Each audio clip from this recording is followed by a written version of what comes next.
हर time खांसी रहती है, जुकाम रहता है, तो इसके लिए आप इस पॉइंट को अपनाइए और आपको कोल्ड कफ में काफ़ी राहत मिलेगी।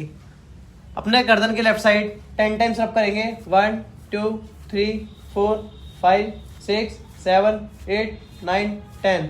इसी तरह इस पॉइंट को राइट साइड करेंगे। 1 2 3 4 5 6 7 8 9 10। आधे मिनट गैप लेने के बाद इसको फिर से दोहराएंगे और 30 टाइम रब करेंगे। 1 2 3 4 5 6 7 18 19 20 29 30। इसी तरह राइट साइड करेंगे। 1 2 3 4 29 30। इसके बाद आधे मिनट गैप लेंगे और इसी को 10 टाइम फिर से रब करेंगे।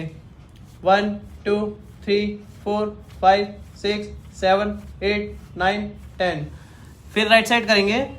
1 2 3 4 9